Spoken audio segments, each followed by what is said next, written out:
Welcome back to another episode of We Don't Know What to Watch, and this is one of our mini episodes, What You Watchin', and in lack of a clever intro, here is the Kyle Mulford to my Noah Saturn. How you doing, Kyle? And I'm Noah Saturn. Kyle Mulford, I don't want to be him. Yeah, he's got like a weird beard. Nice beard. That's my quarantine beard. I'm doing all right. It's been a few weeks here. Yeah, it's been a while from our last recorder, so this What You Watching episode will probably be longer than normal, even though they get pretty long sometimes. Anyway, so do you want to go first or do you want me to go first? You go ahead. I'll let you go first Okay. this time. I will be as fast as I can. While First, still telling which ones you recommend. Okay. Watched a movie called The Witch That Came from the Sea, 1970s horror movie. Didn't care for it that much. I was watching a series of 1970s horror movies because they were on the Criterion Collection, so I thought, hey, I might as well watch all of those. So I did. Then I watched The Hills Have Eyes, the original one from the 70s, directed by Wes Craven. Spooky. Definitely closer to like something like a Texas Chainsaw Massacre with a group of people stuck in like a creepy place with weird cannibals and stuff around. Yeah, that's a pretty good one. Next, I watched Coma, which is a medical thriller, and that one is pretty good. It was directed by Michael Crichton, so the guy who wrote Jurassic Park and among other things. And he was a doctor for a long time, so this was interesting. About a sort of a kind of a conspiracy theory thriller about how come all these patients who are just going in for routine surgery are going into comas. And then Tom Selleck is in this movie for like 5 minutes. He still has a mustache though. Tom Selleck without a mustache is just not Tom Selleck. Exactly, it's just weird. Next, I watched another 1970s horror movie, Long Weekend. This one was more of like an animals attack kind of environmental message because these people were just like really terrible when they're out camping somewhere. I think it's in the Australian bushland. And then, they get attacked by animals, deservedly so. Like Day of the Animals. Just like Day of the Animals. This did not have a shirtless Leslie Nielsen calling everybody a hotshot. And wrestling a bear. I really wish he would have wrestled. There would have been some bear wrestling in this movie. Then I watched Hellboy 2, The Golden Army. I really liked it. Good movie. I liked the first Hellboy movie. I like this one a lot. No, I'm bummed we never got a third one. Oh well. Yeah, both of those were really fun. Mm-hmm. The remake had some potential, but I think the effects are what really brought it down, considering it was made in like the 2010s. So then I watched Dead of Night, which is a British anthology film. It was like kind of 5 different stories, all told by 5 different people staying at kind of this spooky looking hotel, spooky looking house in the country. That's kind of fun because it's like 5 different stories, 4 different directors, and actually did pretty well on its own. No real big stars in it, but I had some fun ones. And this was kind of the first movie I think to have a scary dummy. Oh, nice. Like a ventriloquist dummy, so that's cool. Then I watched Nightmare on Elm Street 2, Freddy's Revenge. This one was the TV edit because I happened to record it off of like when it was airing on Sci-Fi. So it's kind of fun to see basic cable versions of some movies. Yeah, it's something you don't get a lot of anymore. I mean, they show movies on TV, but who watches it on there very often? Yeah. So we grew up with those crappy TV edits, or I did anyway. Sometimes you can have a lot of fun with just like the weird nonsensical sentences they say in TV edits. And the big ADR in there where it's like, yes, oh my god, that's a friggin' huge Sabbath. Exactly. Like you see what happens later when you meet a stranger in the Alps. Stuff like that. Then I watched Texas Chainsaw Massacre. It's a classic, hadn't seen it in a while. You know, that still holds up. It's pretty terrifying. Exactly. That one still works, definitely. Still very creepy. And still amazes me that when I rewatched that like a year or two ago, that it really is, like it's one of those always remembered for being so gory. Not a lot of gore in there. They don't show a lot. It's very sparing. But yeah, that's a really, it really holds up though. Mm-hmm. Then I watched Nightmare on Elm Street 4 because that was also being recorded. They had a movie marathon of like a bunch of the Elm Street movies one night on Sci-Fi, so I just recorded a bunch of them. Okay, so they skipped number 1, the best one, and they skipped number 3, a really good one. And so they've got, it was weird because they aired like 1, 2, 4, and 5. I wasn't able to record 5s, but I was able to get 1, 2, and 4. I still haven't watched 1 yet because that's my favorite. But I've seen So now, as of this count, I've seen 1, 2, 4, and 6, and New Nightmare. Well, you've seen some of the best ones. Elm Street 4 is fun because it's got like more lucid dreaming stuff, people fighting back against Freddy, that cool stuff. Then I watched The Quiet Family, which is part of a. So yeah, this was another Criterion series they had, part called New Korean Cinema, and I'm trying to watch more Korean films in general. So this one was a dark comedy about a family who's like works at like a motel in the mountains, so people could stay, like go there with resorting, but then whoops, people who come into the resort kind of start dying, and we don't really know why. It's like, oh, like if they find out that this guy died while he was here, they'll never come to our resort, so we gotta bury him. Oh, nice. So, but then like multiple people keep dying in increasingly funny ways. Until people start talking, going, well, that family never came back from that place. Exactly. And then there's like this whole other subplot involving like a spy from North Korea trying to sneak his way in, and like he might be staying at the resort and stuff like that. So it's The Quiet Family, also starring Song Kang-ho, aka the poor dad from Parasite, because that guy's in everything, it seems. He shows up in a lot of these Korean films I happen to be watching. Then I watched the director's cut of Doctor Sleep, so it's about 3 hours long, but it's still really good. Definitely much more character based. I feel like I really got to know, Dan, poor Dan Torrance, and then I forget what the young girl's name is, but the other sort of main lead.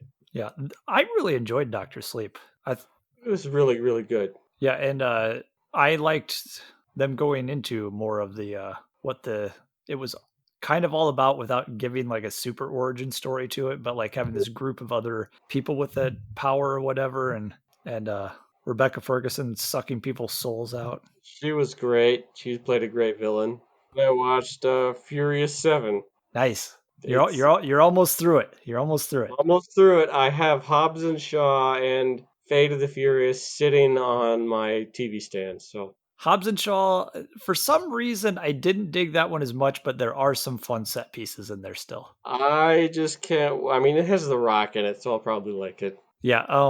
Number 7 was the one with. Was that the one with the cars driving between the towers? Yeah, just going from building to building.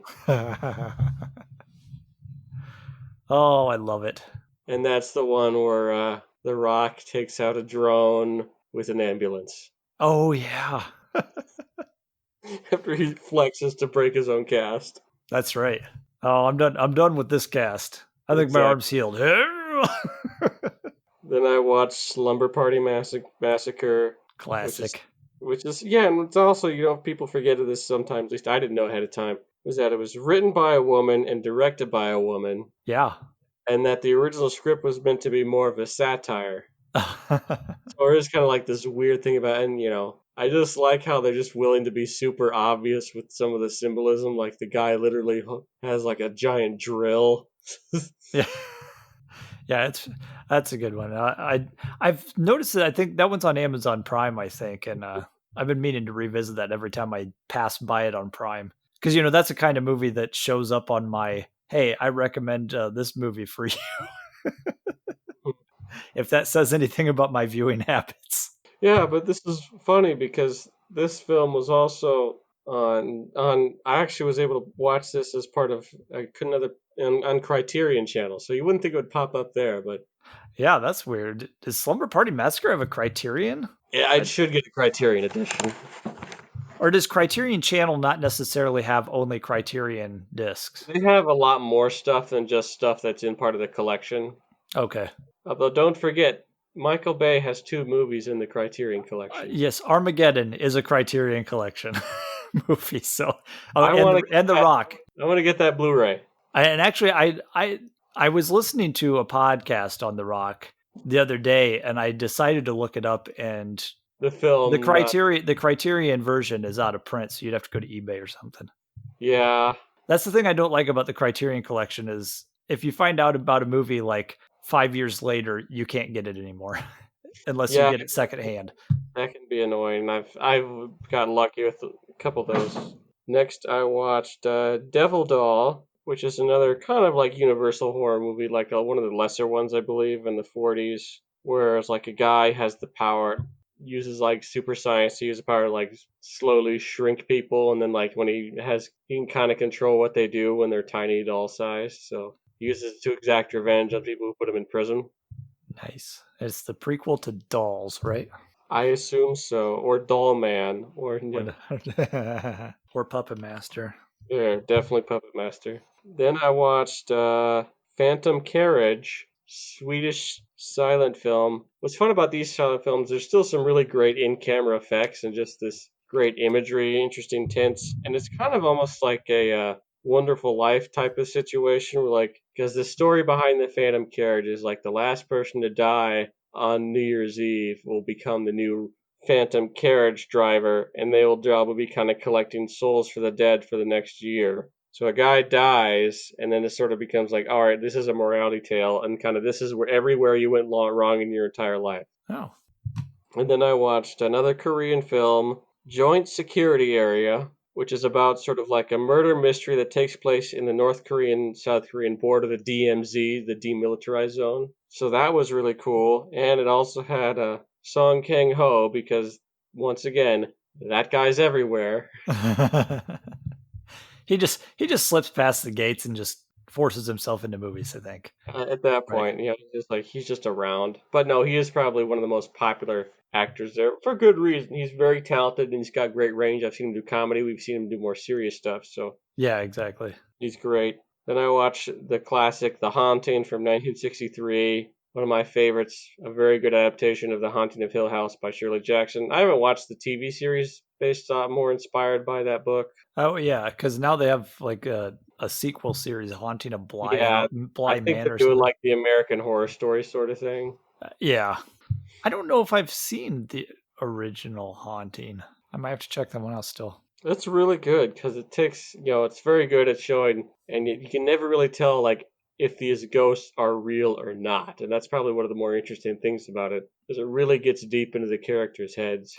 And then I watched A Tale of Two Sisters. This was another Korean horror film slash thriller. A couple of good twists in one. It's about a young woman who comes home from being in the mental hospital for a while to see her younger sister, and then her dad and like her new stepmom that she doesn't like, and then weird things start happening. It's actually based off of an old Korean folktale, so that's cool. Nice. And then I watched Humanoids from the Deep, which is just another 1970s slash 80s version of Creature from the Black Lagoon, except with boobs and blood, and And there's more produced than by one. Roger Corman. And produced by Roger Corman, because this was part of the Criterion series called like the Women of New World Pictures. So it'd be like female directors that worked out of New World Pictures, which was run by Roger Corman at the time. I think I talked about this one a couple episodes ago because I just recently watched this one, and this was one that just didn't. It's my kind of movie, but this one just didn't work that well for me. I liked it. Then I watched Wanda, which is about a young woman who kind of gives like very poor young woman. This is in like 1970. Kind of comes from like a coal mining town, sort of a dead end town. Then she tries to sort of escape that by hanging around and working with like this petty thief. And things don't necessarily end well. Independent film, directed and starring the same person, Barbara Loden. Only film she ever made, but it's one of those films like, wow, this really sticks with you after a while. Then I watched The Creature from the Black Lagoon, the original, because I hadn't seen it in a while and I wanted to watch it again. Definitely fun. Underwater effects still look pretty great. Definitely a classic suit design. And I was able to catch this. It was originally made in 3D. I was able to originally catch a 3D screening somehow where they had sort of upgraded the 3D to like the more modern digital 3D. Oh, cool. 3D looked pretty cool. Still Yeah, held up I, pretty. I just recently watched this one too, and that was actually my first time viewing. So Mhm. it really does. It's a really cool little movie, and I agree. Those underwater effects, like I said, my daughter and I watched it, and we were both going. I wonder how they pulled that off with all that Mhm. what kind of apparatus they had to fit into that suit and everything, or was he Yeah, holding I'm his just like, I'm breath? sure that suit wasn't comfortable to wear. Yeah, couldn't have been. But that's definitely a fun movie. Then I watched The Red Shoes, which is a Emmerich Powell and Michael Powell and Emmerich Pressburger film. So Powell and Pressburger, they were two British filmmakers who worked a lot and sort of very much in sort of the 40s, 50s Technicolor era. So they really maximize their use of color. All their films look really gorgeous and they're very fun to watch. This one is about a young woman who wants to become sort of a ballet star, and then she gets caught in sort of this triangle between sort of like a young composer who's more idealistic and kind of like a workman guy who's like, all right, you're going to be the best ballerina ever, and you got to do this, this, and this. All right. One of the ballets that they do is is called the Red Shoes. So lots of color and about dance. So Yeah, it's just you're like Suspiria, right? I'm yeah, sure, exactly like Suspiria. No soundtrack by Goblin though, but this soundtrack is pretty good.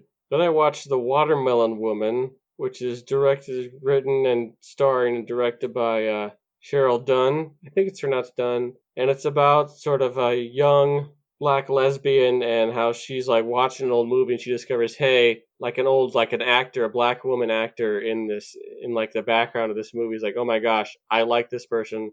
I got to track down everything I know about her. So it almost feels like a bit of a documentary, how she's kind of documenting her journey of like, all right, this is this person, and this is who I'm looking for, and this is sort of my trouble of how I'm going through. And then some of it is just like, yep, this is what's going on with my life right now. This is my new girlfriend, that sort of thing.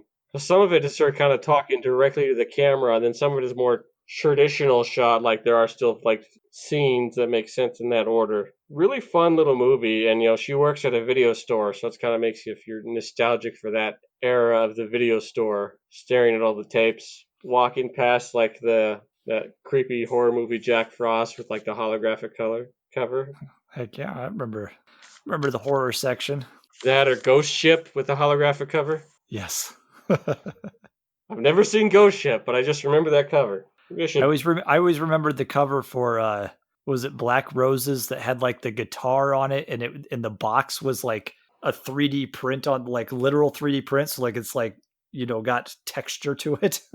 Oh, that's cool. And of course, Fear and Loathing in Las Vegas. The first time I watched that, it was just because of the box. The crazy weird Yeah. head. Then I watched Barking Dogs Never Bite. Song Kang-ho is not in this one, which is disappointing. But this is the first movie ever directed by Bong Joon-ho. So that's kind of cool. And like, man, this guy's been good for 20 years. So he's been good for a long time. That'd be interesting to go back to his first film. Yeah. What was that one about?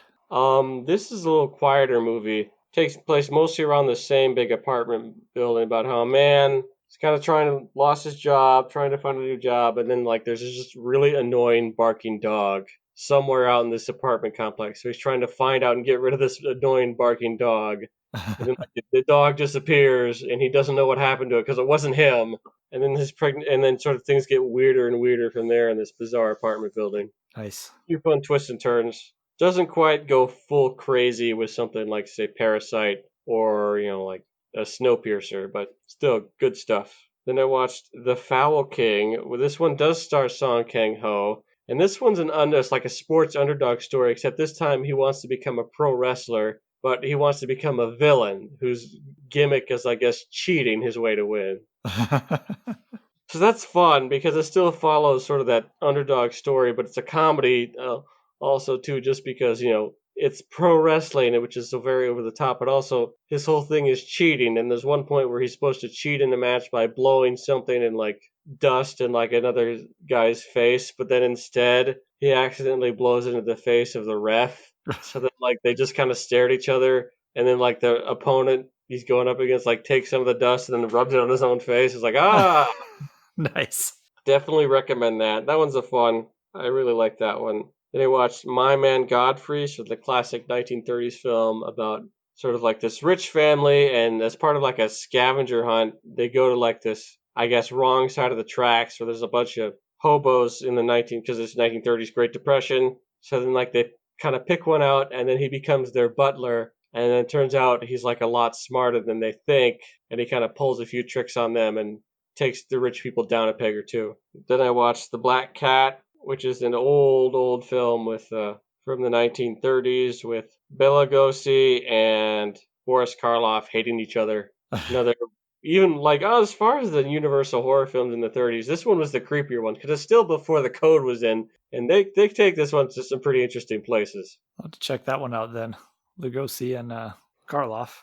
Then I watched Black Sabbath, the Mario Bava film. Ozzy Osbourne did not show up, so that's a little disappointing. But this He is didn't even do the soundtrack. Come on. no. But this is one of the first sort of some of it considered maybe a prototype to some of the later giallo films he did. Italian horror, very colorful, very fun. Boris Karloff works as kind of a narrator connecting these three separate stories that are in this anthology. And lastly, I watched The Thing from Another World, the classic 1951 movie produced by Howard Hawks, which was, That's of course, so good. yeah, and I really like how this one, The Thing from Another World, and the remake, John Carpenter's version, The Thing, they still work individually, yet they still work pretty well together. Yeah, for sure. And I really like this one because I can't remember the name, but the guy who one of I don't know if it had multiple writers or if it was just one person, but one of the people who wrote The Thing from Another World also wrote His Girl Friday. So it's got that it's got that same feel because when I watched this one for the first time, like I was like watching going, this just really has that snappy feel like His Girl Friday. And I looked it up. I was like, oh, it's because it's the same writer. Yeah, and the producer Howard Hawks directed His Girl Friday, so Yeah. So no, it's this like monster movie with with similar dialogue to like His Girl Friday. So like it's just got like this quirkiness to it, but still like suspenseful and everything. So and the dialogue feels very naturalistic too. yeah, So it feels exactly. like this has a more realism to say than like another 1950s horror movie at the same time. Yeah. Yeah, and then the acting I feel like is a lot better than some of the other ones we would watch. Oh yeah, and I highly recommend Thing from Another World, right? All right, so what you got, sir? All right. So I've got a few horror in here still too because we were at the end of October. Another family movie night we watched because it's tradition to watch every October. Abbott and Costello Meet Frankenstein. I'm not Nice. gonna say much about it. Or It's a yearly tradition. That says anything about it. And then I had my yearly my favorite part Halloween marathon. at the very end. What's that? My favorite part about Abbott and Costello Meet Frankenstein is at the very end where they just like see like, who are you? I'm the Invisible Man. I'm the yeah, that's Vincent Price is the Invisible Man. Speaking of the Invisible Man, this year for my annual Halloween marathon, I usually do like a horror series, like watch the entire series. This year, since I got my new Blu-ray set of all of the Universal monsters, I sat with my daughter and watched all of the Invisible Man movies. So we have the Invisible Man from 1933, just still holds up, is really fun. Like Those just effects are still pretty cool. yeah, the effects are great, and then the Invisible Man himself just so gleeful in his madness. As he's just like killing people and like derails an entire train and just Yeah, and then of course there's the Invisible Man Returns, and I think this was the one where Vincent Price actually did play the Invisible Man. nice. Yeah, because Claude Rains was the first one. Mm-hmm. So yeah, Vincent Price did actually play the Invisible Man in a movie. I guess I didn't actually realize that. And this one's kind of fun. It's kind of got a similar premise to having Costello meet the Invisible Man with a guy who's framed. He's framed for murdering his own brother, and so like he's trying to prove his innocence, and he escapes jail by taking an invisible serum. So and then there's the Invisible Woman, and this one's just a lot more just cute and fun, and I really recommend this one. It just basically a guy working in the basement of some rich dude and getting money from him to work on an experiment, and he's trying to come up with a invisibility ray or whatever, and he gets a woman to be a test subject, and then hilarity ensues, you know. And the woman is played by Kevin Bacon. Hollow Man. Hollow Man. Then there's the Invisible Agent from 1942. Basically, exactly what it says. Using the Invisible Man serum to, they go to one of the ancestors of the Invisible Man during the war and say, "Hey, we need you to go spy on the Nazis." So it's kind of fun. And then the final one was the Invisible Man's Revenge from 1944, and this one didn't really have anything to do with the other movies at all. The Invisible Woman didn't really either, if I remember correctly. And this one was okay. it was, again, this one was actually a bad guy who actually was on the run, and then he ends up at like this house of a scientist who is working on an invisible serum, and he's trying to get revenge on someone he worked with in the past who cheated him out of money, and so he becomes invisible to like torture the guy. So it was all right. And have you seen the 2020 version of The Invisible Man? Yeah, I talked about that one in the last episode. That's really good. I Yeah. highly recommend that Fun. one. And then I watched a movie on Tubi called The Prowler from 1981. This is a really basic slasher. So, an early slasher, 1981. And the only reason you really want to watch this one is for the Tom Savini effects. So, and there's some good ones. There's like one where stabs a guy in the top of the head and it comes down through the bottom of his chin. There is a great head explosion towards the end of the movie. Nice. Someone gets shot, their head shot off, and so there's some really good effects in this one that make it worth at least checking out once. Isn't there a movie where Tom Savini's head gets blown off? I know there Probably. is. I might not be this one, but And that one was streaming on Tubi. Another movie that I watched streaming on Tubi is a movie called No One Lives from 2012. And this one stars Luke Evans. oh yeah.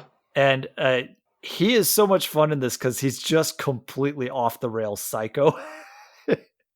And he's this guy who's like kidnapped this girl and he's got her in the trunk, but then he comes into this town and the local riffraff in the town steal his car and then find the girl in his trunk, and she's like, you're all dead. It's like, we gotta leave now because we're just all gonna die when he finds that you have me. And then faithful to the title No One Lives, Luke Evans doesn't let anybody live. There is a scene in there where this is how crazy it gets. Is there one of the bad guys in the town is this just massive dude, and he kills the dude in a auto shop or something wherever, and the rest of the guys come looking for him because he hasn't checked in for a while, and they find his dead body. They take it back home, and then Luke Evans had hollowed out the body and pops up just like all just covered in guts and blood. That's bonkers. That's really funny. So I I recommend this. It's a lot of fun. just watch. Luke Evans needs to just go full psycho in every movie he's in. It is Luke Evans, right? The guy who played Gaston in. Yeah, that's his name, Luke Evans. Then I watched on Netflix. I watched The Evil Dead, classic Sam Raimi. Nice. I watched the first one. That one's so much fun with like a lot of the stop motion melting faces at the end, and it's pretty cool. And then this was a surprise to me. My daughter Elsa and I had watched the entire Tremors series this year. I had no clue that they were making another one, and they dropped it on Netflix in October. I was like, what? How many of these movies are there now? This was number 7, I think. Okay. It's called Tremors Shrieker Island. And the last couple the same director did 5, 6, and 7. And I really enjoyed those 3. So like this one, it's a lot of fun if you're a fan of the Tremors series. I recommend the whole series, actually. It's a lot of fun. And you've got Burt Gummer played by Michael Gross through the entire series. And so this was a pleasant surprise because that popped on Netflix. I'm like, Elsa, there's a new Tremors movie. She's like, I go, should we watch it? Yes. Another family movie night on Netflix. We watched the 1990 version of The Witches, based off the Roald Dahl book. I have never seen that one. It's basically a boy and his grandma are at a hotel, and there's a witches convention there, and they're plotting to apparently, like in the Roald Dahl world, witches absolutely hate children. Which, I mean, I guess that's with a lot Fair of enough. witches. I mean, you have children, so like, But but they're plotting to turn all of the children in the world into mice, and so they they find a way to stop them in the hotel there. So it's a fun one with Angelica Houston as the Grand High Witch. And that one I know just received a remake treatment with Anne Hathaway. Yeah, and it looks like on Rotten Tomatoes that hasn't gotten the greatest reviews, but I don't know. That's what prompted me to finally watch this because it popped up on Netflix because I saw the new one coming out and my family was like, "Oh, we should watch that." And then this one popped up on Netflix. I'm going, "No, we should watch this." Well, the new one does have Stanley Tucci, so that means a lot. Yeah, that's true. So I'm sure it's probably okay. Hmm. This one is not the best movie in the world, but it's fun even though it's about witches turning kids into rats and mice or whatever, it's a good family movie. It's Hmm. fun.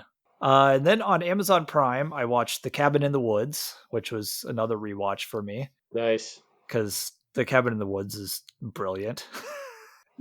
Have you seen it? I was able to watch it in theaters when it first came out. So, I did too, and I don't think I had seen a trailer for it going into mhm. my theater experience, and I walked out of there going, I don't know what I just watched, but it was amazing. Yeah, it was so much fun. and it's got one of Like, the was it like? best. What's that? Oh, I just love the guys running the thing, just there. That whole plot. They're just like, oh, come on. Yeah. You took the merman. I just want to see a merman. No, you really don't. I and it's got one of the best bongs in movie history. Agreed. And then we have a DVD copy of this movie, but I watched again with my daughter. She really loves this movie, so we bought it. Goosebumps with Jack Black, and this is actually a lot of fun. Did you ever read the Goosebumps books? Oh yeah, I read a lot of them. You know, I was a little old for them when they were coming out, but my brother had a whole bunch of them, so I read a lot of them when I was in high school. Yeah, and they're quick reads too. So, Oh yeah, that was the thing. Is like, yeah, in high school, it was like, oh yeah, I could read this in 2 days, and they were a lot of fun. And this movie's a lot of fun because having read a bunch of them, you get to see a lot of the monsters because it's just basically, hey, let's throw all of the monsters from the old Goosebumps books into this movie, and have to find a way to get them back into the books. And and, the idea and that Jack Black actually plays R.L. Stein, I thought was always pretty cool. Yeah, and then there's a fun little nod to the author at the end where R.L. Stein actually has a walk-on cameo, and Nice. Jack Black goes, I think the janitor says something about, hey, Mr. Stein, and Jack Black goes, hi, Mr. Black, as the janitor's name is Mr. Black, so it's Nice. just a fun little cameo. And then on Halloween, I just decided to watch Halloween 3: Season of the Witch. And Nice. this I actually have a Blu-ray of because I've got the whole Halloween set with like every movie except for the most recent 2018 one. I need to watch that one again. I really like that one. That was good, and I can't wait for the next one to come out. Halloween 3: Season of the Witch, though, is just Tom Atkins hunting down the makers of these masks and trying to stop the death of the world. Basically, he's gonna save the world. It's just that one that got a lot of hate because Michael Myers wasn't in it anymore, and so they went back to Michael Myers. And I kind of wish things would have worked differently, and the Halloween series would have just been a big anthology series where every year was a different story. That would have been Mm. great because Season of the Witch is a lot of fun. Then I watched I got on a Netflix DVD. I watched House of Games from 1987. It's basically the psychiatrist who is kind of questioning just how much she's helping people, and then she has this one client who says, hey, I'm in a lot of trouble with money that I owe to this person. And so she's like, well, I want to help this guy. So she goes to the dude that he owes money to, who happens to be Joe Mantegna. And it kind of leads her into this world of con men. And then another one of the con men in there is Ricky Jay. So it's always great to watch him, see him in a movie. And it's kind of an interesting, it was just a fun little movie showing kind of the tips and tricks of some con men. They kind of go into like, they kind of show a few things here and there too. And Nice. it wasn't anything spectacular, but it was kind of fun. I like con men movies. I Like, really do too. So on HBO Max, I watched the 1981 film Thief, which I think is Michael Mann's first movie. yeah, Michael Mann. I know James Caan is the star of that one. Yes, and they get he gets hired. He's just a thief who gets hired by this mobster to do a job, and then basically he ends up the mobster, after he does his job, is like, nope, now I own you and all this stuff, and he's like, no, I work I do this for the money, and then I get out, and this is a really cool movie. And I mean, the level of detail that they go into with everything is crazy, because it's a Michael Mann movie. And so even his very early movies like this one, he consulted with actual thieves. And the funny thing about this movie is, I think that there are real life cops who play thieves in this movie. And one of those being Dennis Farina in one of his earliest roles, because he was a real life Chicago cop, I think. And then he had real life thieves playing cops in this movie. So That's kind of cool. But the thieves like really consulted, and they used actual equipment. And there's an opening scene of James Caan cracking a safe, and it shows it like the whole process, and it's the legit process for breaking into that particular kind of safe. And he used real equipment that real thieves would use and everything. And then the movie itself is just cool because James Caan is just a badass in this movie. It's just great. So is it like one of those team heist movies, or is it more of just like a solo heist movie? It is. There is a team, and actually James Belushi is on his little team there. And yeah, so like the big score that they do, there's some reconnaissance and getting the right equipment and setting up times and places, and and then 3 of them go into the building and all that stuff. So yeah, I highly recommend Thief, especially if you're a Michael Mann fan. You should really check that movie out. Have you ever seen Rafifi? No, but you talked about that on another podcast. Yes, Rafifi is sort of an older, considered one of the best heist movies ever made, older French heist movies. And what's really fun about that is that the entire actual heist sequence in the middle of the film is done without a soundtrack. So they're actually trying to be super quiet, and time they make a noise, you actually hear it. So makes it much more suspenseful, than instead of playing like suspenseful music, is actually just silence. Yeah, that can work to great effect.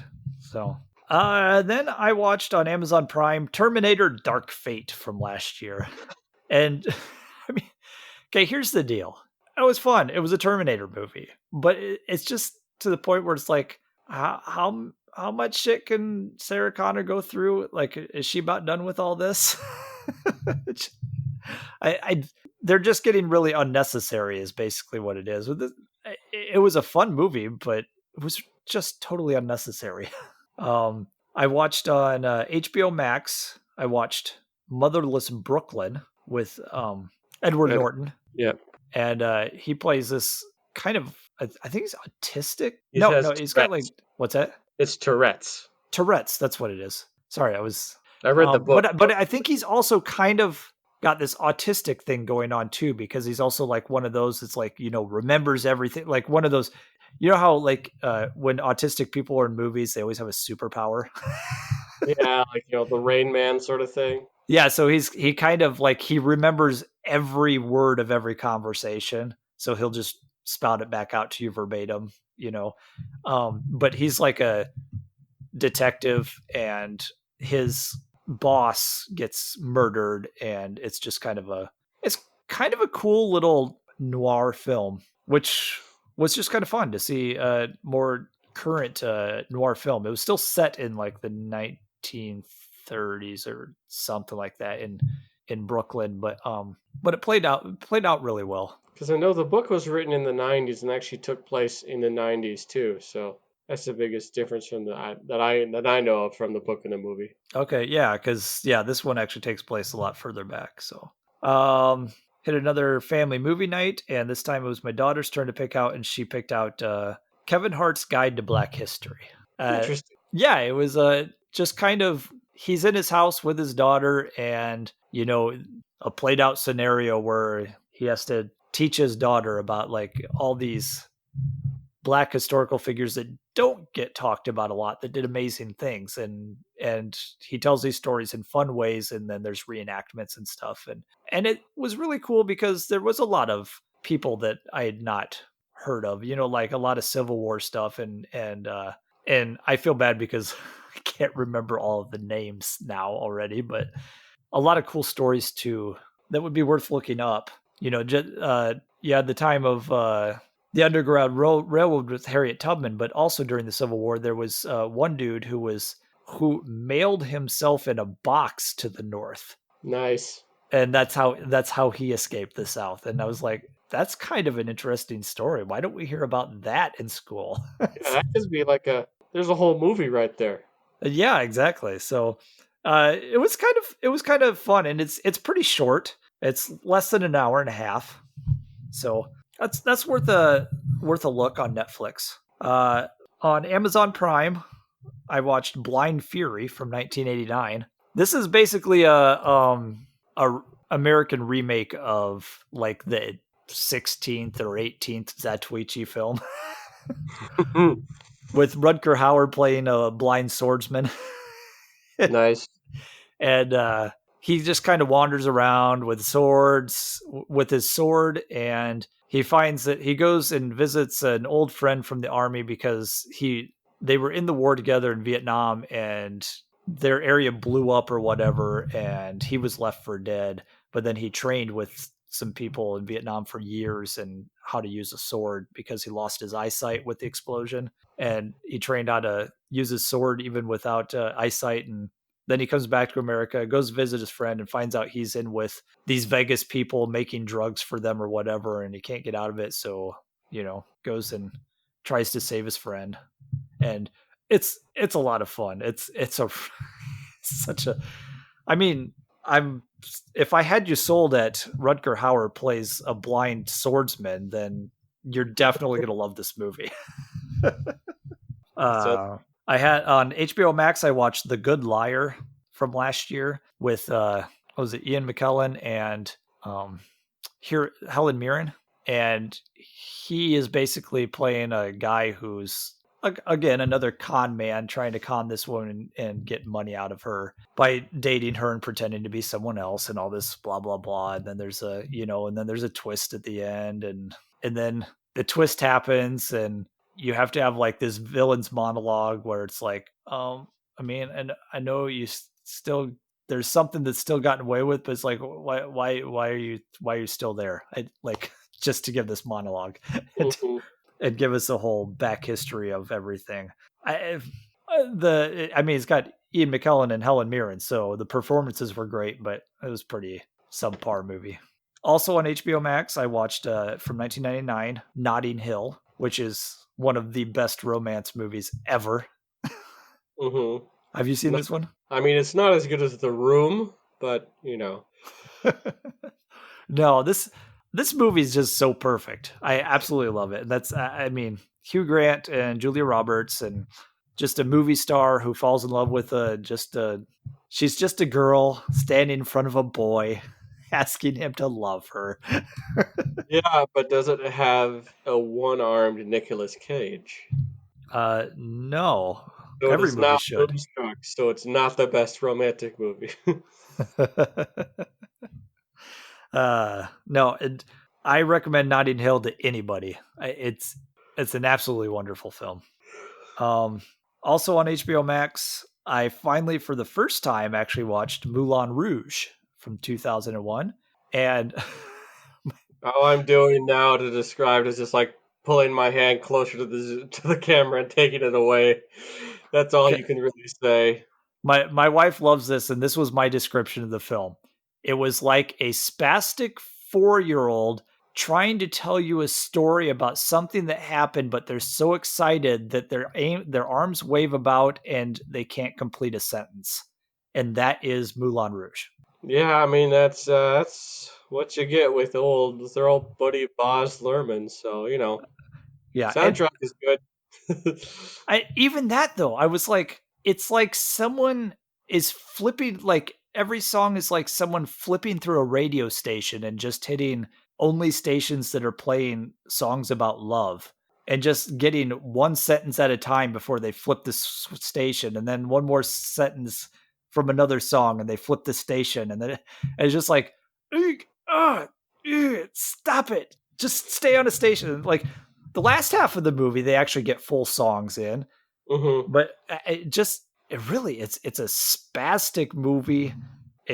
The It editing can be kind of the editing frustrating. is so fast that I can't process what was on the screen until 17 other things have already been on the screen. Hmm.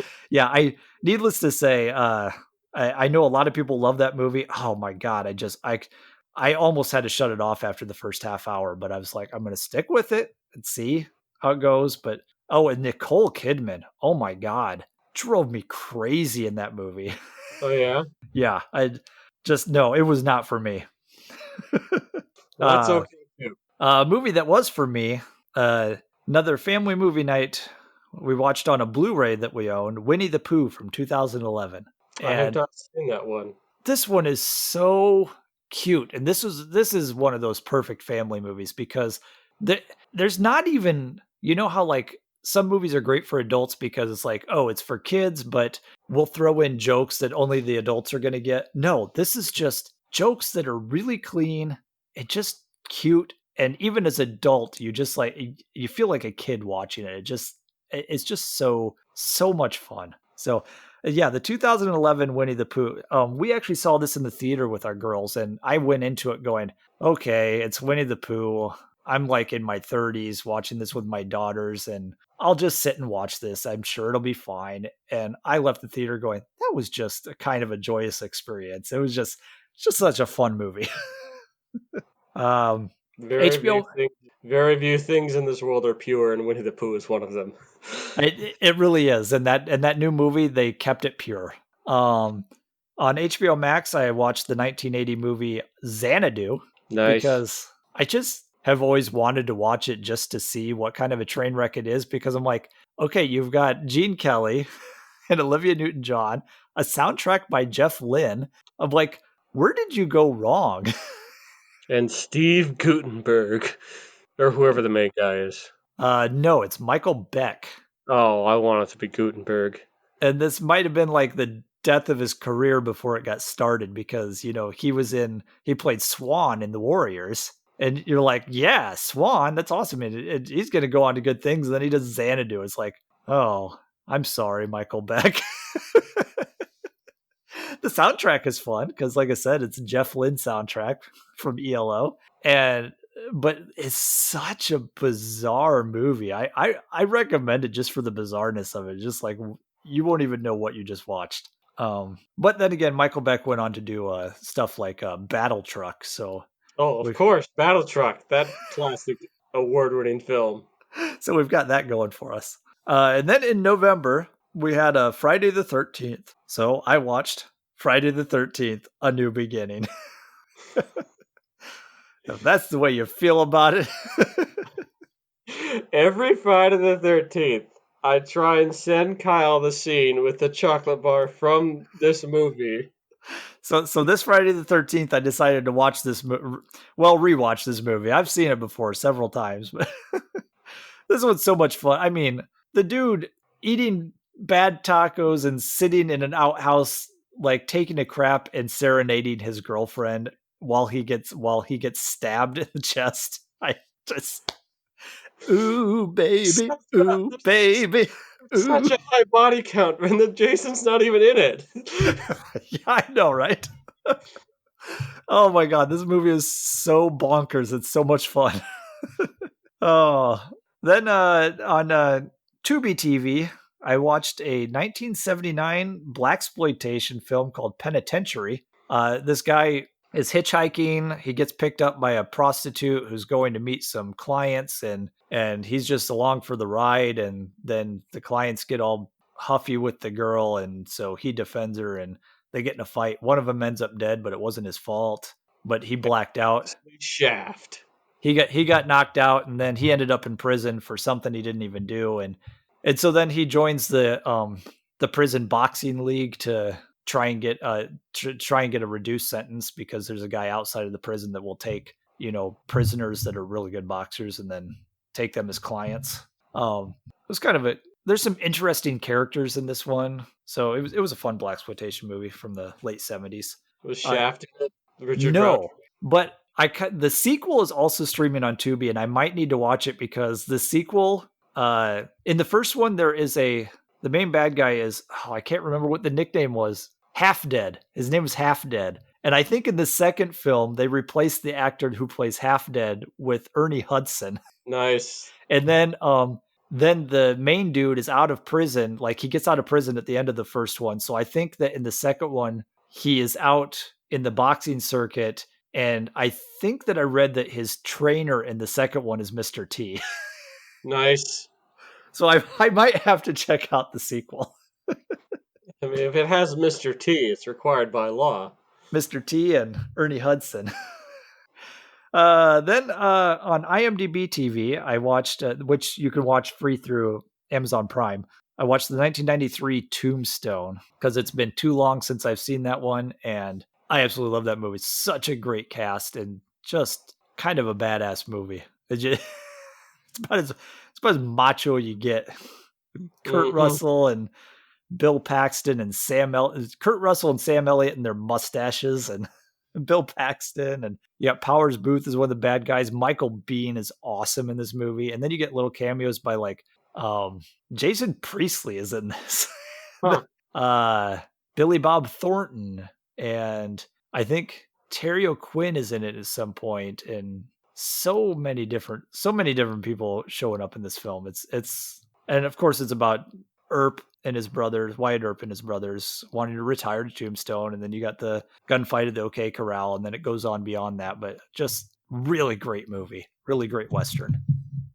Yeah, what is it with Kurt Russell? No matter how he does his hair, he always looks good. I don't know. Good. Short hair, great. Beard, great. Mustache, great. You can pull it off. Yeah, he can pull off anything. It sucks. He could shave his head and he'd probably look great. Yeah, he probably would. Then on HBO Max, I watched a 1980 movie called The Dogs of War with Christopher Walken. Are there actually dogs? No, there are no dogs. That's disappointing. He plays a mercenary who gets hired by this dude who runs his company, who's trying to who finds out that there's a big cache of platinum in this made up African country. But there's a dictator there that he needs to overthrow first.